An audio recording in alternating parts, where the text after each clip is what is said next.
Tomorrow night in Denver. Right now, the Lakers are 7.5-point underdogs. Last time the Lakers were in Denver, opening night where they lost by 12. Brew, do you want to go here first? I can. Okay. What are the chances the Lakers steal game one? Dejected. I don't think they will. But I think this game is more important to Denver. I do think that. Not that it'll switch my pick, because I got Denver in 6. Won't switch my pick. But if you're Denver and you win this game, now the Lakers, it's like they beaten us 9 straight times. Nothing's changed. We've been winning with this lineup. Nothing's changed, all right? If Denver loses game 1, again, I think they still will win the series. But now there's pressure on you to win game 2. Not by that. You got to win game 2. If they win game 1, if they lose game 2, it's still like, okay, we're good. But if you lose game 1, you have to win game 2. Yeah. So I think that I don't think the Lakers will win this game, but I think the pressure, not pressure, but it's more important to Denver to win this. So listen, the Lakers last year, the way they won their first 2 series was steal game 1 and then win at home. They didn't win a bunch of road games, and I understand Denver's this massive home court advantage. If you win game 1, you don't have to win there again, and you can win the series in 6. Now, I heard Wilds talking to his buddy Bill Simmons. Simmons brought up the point that if the Lakers were going to play Denver, round 1 was the time to play them, and Wilds, instead of laughing at him the way he laughed at me when I mentioned that, he was like, oh, that's a good point. I hadn't heard that before. Oh, wow, that was where'd you come up with that, Bill? No, of course, he didn't give me credit. He acted like it was totally new information. It's unbelievable. This guy, you get him off this set, and he just, all loyalties out the window. I've said that was a good idea. But here's the point. I'm being a little unfair to Wilds there. I'm just jealous I haven't been invited on the pod. The question is, how are they going to close? Because last year, that's where the series was lost.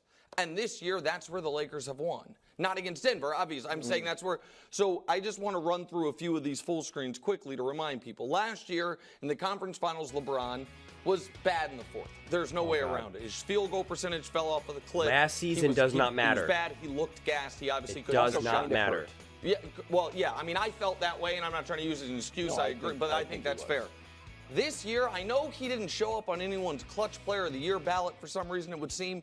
This year, LeBron led the league in fourth quarter scoring, was 4th in the league in fourth quarter field goal percentage, and in clutch games, the Lakers and LeBron, we can show it to you, they were 19-9 in clutch games. The 3.5 points sounds like a low number, but keep in mind, you're talking about the waning minutes of the game. And he was 3rd in the league in shooting percentage in the clutch. So if LeBron is good in the fourth quarter, that to me is enough to turn. Last year, if he was good in the fourth quarter, that series goes 6 or 7 and Denver wins, in my opinion. Like that's how close those games were. I think Denver wins that series 9 out. Okay, we're cooking. My head's about to explode here because we're cooking the books to like the nth degree. First off, we're using last season numbers, and then we're gonna like extrapolate that to this season, but then like switch out and say, but LeBron is better, and therefore that they're gonna be better. And it's like, what are we talking about right now? Because if we're gonna start changing around LeBron's numbers and be like, this is what happened last season, and look how he's improved since last season, then you have to look at Denver's numbers and see how Jokic is improving, how the Nuggets are a better team, winning more games than they did last season. This isn't in a vacuum. This isn't a video game. This isn't a computer program where it's going to be exactly the same, but we're just going to be able to bump up the numbers for LeBron James, and boom, there you go. That doesn't make sense. And he's using regular season fourth quarter numbers. That's meaningless to me. Now, if we were in the Western Conference Finals again and LeBron was balling out in the fourth quarter of all the other series, you know, he's already played a bunch of series, then I would say, okay, you're right. That's what he's been doing in the playoffs, yada, yada, yada. But his most recent playoff experience was the play-in, and the fourth quarter was not good. I think he was like 1 for 8 or something. Like, he did not play good. Not at all. So this idea that we can just kind of like, you know, boost up these numbers whenever we want, whenever it's strategic to our argument, to Nick's argument, is just absurd. And you guys know at this point, for any of you guys who've been watching me long enough now, know that I am hugely against using last season's stats as an indicator of what's going to happen, because it's just too different. It's just too different. The only exception that I think it's okay in is if, one, there is a true injury, and two, which I understand LeBron was banged up. I get that. but that was not all of LeBron's issues. And which leads me to the second thing that I think it's okay. Is age. He's older. He's going to be more fatigued than he was last year. That's just the reality. That's just how aging works. If LeBron was out of shape in the past, then you could say, okay, well, he's going to be more in shape coming forward. That's not LeBron. LeBron is already operating at his peak performance that he can. So any decline in endurance or a decline in, of his ability to make it through a game is just age related. It's not because he was just not in shape and he wasn't working out hard enough or eating right. That's not the case that LeBron is ever in. And kudos to LeBron, which makes his data incredibly sound. It's hard to look at the data of like a James Harden or some of these other players because you're like, well, I don't know how hard he was working in the offseason. I don't know how, conditioned he was. What's the story there? What's he eating like? What's his routine? Is he changing things up? Those are a lot of variables that LeBron has locked in for his entire career. So it just obviously LeBron was gassed in the fourth quarter against the Pelicans. So I just completely reject what Nick's argument is. You can make an argument that the Lakers can steal game one, not based off of whatever the heck he's saying. Out of 10 times, but I think 1 out of 10 is the sweep that we saw. So I think they can steal game one. They are rested. They are motivated. I do not think they're scared, and I think they understand the blueprint, Wilds, of last year's postseason, which was steal game one, don't mail in, but you're probably not going to, win game two, and then take care of your 2 at home where you've been good all year. Okay. I think the problem is not so. Obviously LeBron wasn't great last year in the fourth quarters, and you need him to be big. But really the problem is what they have got to do is win the non-Jokic. They got to destroy the non-Jokic have to crush those minutes and actually play better when Jokic is on the court. Yeah. Because last year they won the non-Jokic minutes. We've got some. They won the non-Jokic minutes by 14. All right, but Jokic was so dominant when he was playing, it was plus 15. So they've got to cut into the Jokic minutes, all right? That's right. And maybe with a healthier LeBron. But LeBron did look gassed. I was surprised how gassed he looked against New Orleans in the fourth quarter. This is now at altitude. That's a factor in this I wonder how much of the New Orleans altitude thing was him guarding Zion the whole time. Yeah. Because, Zion, it's not I think that was a big I think it was a huge part of it, and I understand he's going to have to defend in the conference finals, but guarding Aaron Gordon, even though Aaron's big and strong. But you know who it could affect? AD. Yes. Whether he guards Jokic or he's going to guard him sometime, that could affect AD offensively. Can I show one more thing? Or do you want to go, Wilds? No, it's just that, I had a question for you. The Lakers just aren't good at home. They won 19, on the road. They won 19 games. The Grizzlies won 18. And meanwhile, Denver's 33-8 at home. And then you're talking about the fourth quarter. Do we think that LeBron is going to have to play extended minutes? And do we think that his fourth quarter number, maybe it was just a Zion thing, or maybe it's like, I'm kind of out of gas because I'm playing 3 more minutes into the fourth quarter than I normally did. So keep in mind, the Lakers had already played a dozen games in the month leading up to, or less than a month leading up to the series last year, and the games were every other day. That's why I think game one's critical. Game 3, where you have, or is it game 3 or 4, where you have extra days off, is critical. The Western Conference Finals, you have none of it. But the other factor is, and I'm going to show you this and we move on, the best fourth quarter player on the Nuggets last year in this series was Jamal. Jamal Murray. Jamal, the 23-point fourth quarter. So here's Jamal's numbers in the Western Conference Finals and then in the finals. I hate this comparison. The Lakers will sign up in a heartbeat for the finals numbers. This is absurd because Jamal Murray is the type of player that steps up in what you need from him. What the game dictates what is needed from him. They didn't need 32.5 points per game against Miami. They didn't need a massive 20-point quarter or whatever the heck it was in the fourth quarter. He needed that against the Lakers. He did not need to do that for the Denver Nuggets to beat Miami. Just like LeBron is capable of scoring 50 points, but he doesn't do it every single game because not every single game calls for it.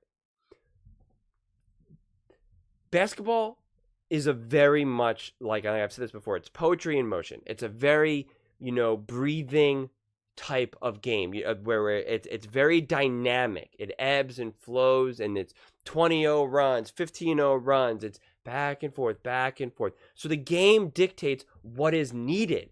If you're down by, say, 12 or something, your stars like a Jamal Murray is going to take a lot more shots. They're going to get to the basket more. They're going to try to draw fouls. It's going to be a completely different approach than if you're leading by 8 points, 10 points, 12 points. It's a different mentality, okay? Very similar in the regard to football, where it's like if you're down by, 12 points, 14 points, whatever, going into the fourth, like you're probably going to be throwing the ball a lot more than handing the ball off.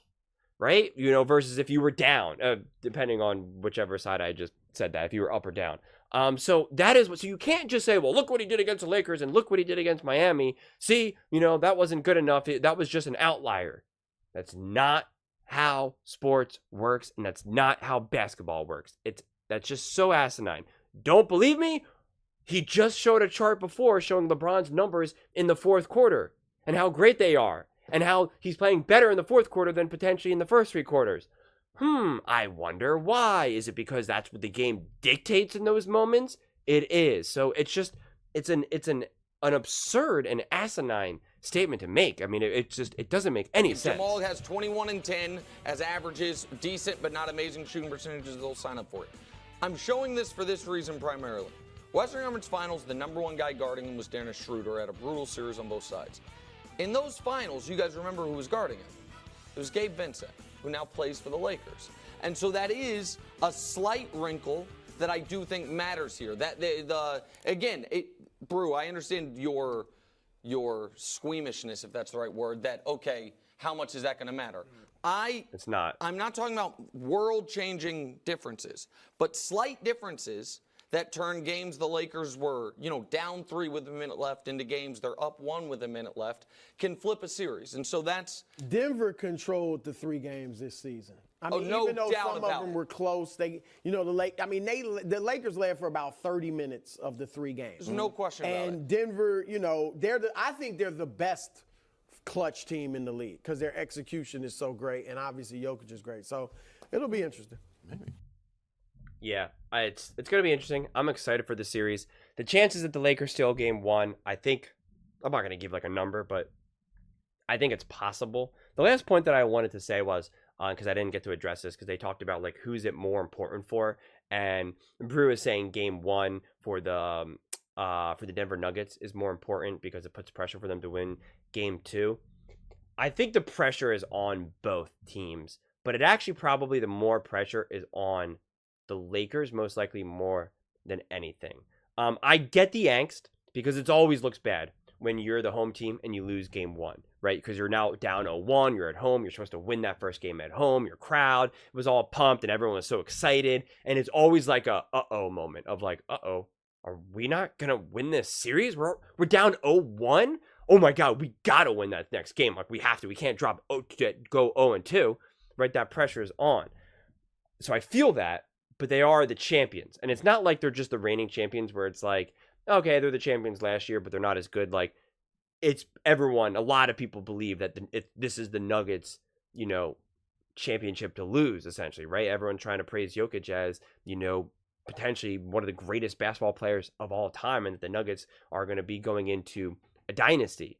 So I think that the pressure really is for the Lakers because, again, LeBron is not a fool. LeBron is incredibly smart. And as I said last video, he is an absolute savant. He knows everything what's going on. And so he knows how this is the best chance to beat this game. The best chance at winning the series is to win this game. Because if they fall down, let's say they lose big. Let's say they just lose in general in this game, right? That second game, like the maximum optimism that this team has right now, unless they win, of course, in any of the games, is right now before they play. Because it's the optimism of the unknown. It's this idea of we can do this, we got this, let's go. If they now play up against the Nuggets, and again, you can't lie to players, and they just see that they are outmatched. Jokic is just bullying AD, and AD is now exhausted, and LeBron just doesn't have the ability to put up 45, 50 points. And Reeves is rimming out his shots, and D'Angelo Russell's like not playing as good as he was. Things begin to crumble. That optimism is gone. Now, of course, the exception to that is if they somehow win this first game, then the optimism is through the roof. But prior to that, prior to their first win, unless it's a win that comes too late, like, game 5 or something, or no, I couldn't, right? It would have to be one of the first 4 games, like the 4th game, right? If they're down 3-0 and then they win that 4th game in terms of the Lakers, the optimism can only really truly come within one of these first 2 games. Because even if they lose 2-0 and then I guess they win one at home, they're a little bit optimistic, but they're cautiously optimistic. They win this first game, they believe, we can do this. We can do this. Jokic is not that scary. AD can handle this. LeBron is rewinding the clock. D'Angelo Russell has improved significantly. Let's go.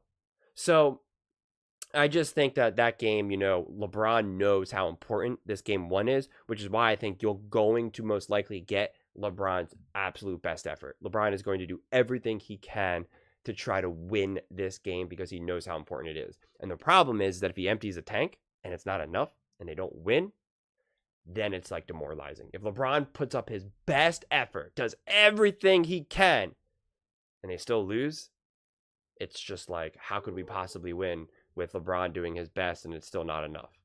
Then you're dejected. Then, who knows what the energy is going into game 2. But those are just my thoughts. I would absolutely love to hear yours. What do you think the chances are that the Lakers can win game 1?